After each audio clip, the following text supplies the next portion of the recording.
There are a couple of reasons why the England Fiji game is going to be an exciting one, and three of the main reasons that I can think is firstly that you might think of it as a revenge match for England, where they want to just show Fiji that they are actually the superior team. The second one is that it almost feels like a changing of the guard. It feels like it's out with the old and in with the new, which is very exciting for World Rugby. The last one is that both of these teams have been fairly erratic thus far at the World Cup. Um, they have not been at their best, but when they've been at their best, they were spectacular. When they've been at low par, you kind of started wondering whether or not they should actually uh, or would actually make it very far in this tournament. But let's start with England.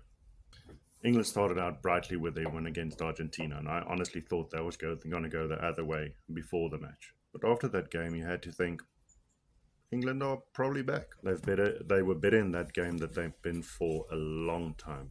Over the next few games, they steadily improved, and as the tournament wore on, you could see, okay, no, some of the players are starting to gel.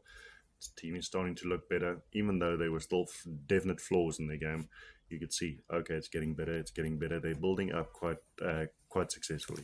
And then the Samoa game came around. I think overall Samoa humbled them in a big way and just halted their momentum a little bit. England came away with an ugly victory. They weren't good on the day.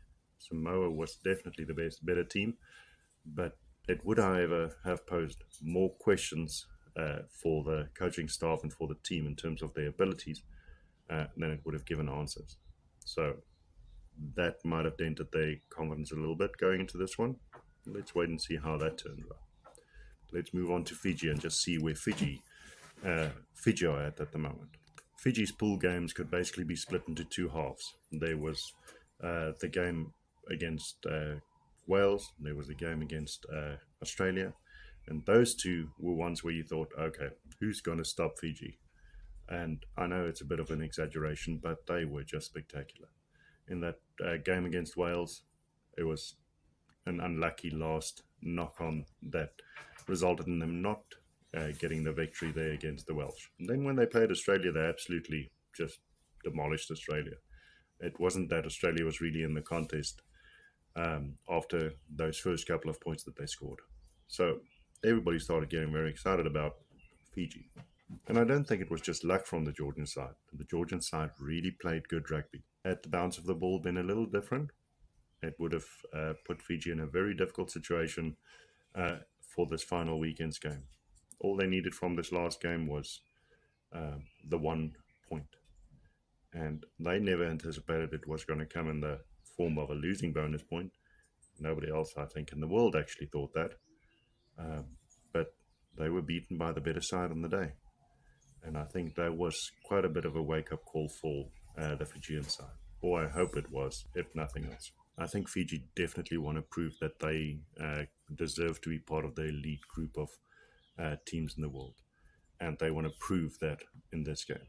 The World Cup so far has been a World Cup of firsts for a couple of different teams. And I think this is definitely going to be one that Fiji will approach in the same way. They haven't had many chances to actually get through to a semi-final before at the World Cup. And this is probably the best chance that they'll have to get there. On the other hand, England are fighting to be back at their best. So I don't think there's going to be 1 inch given in this game, regardless of the team you support. Overall, however, I do still think Fiji can take this one. I hope that they do. I think it would be wonderful for the game if that happens. And it'll be just a brutal clash throughout. So looking forward to a good game here. And that's going to set us up really, really nicely for the final game of the quarterfinals on Sunday.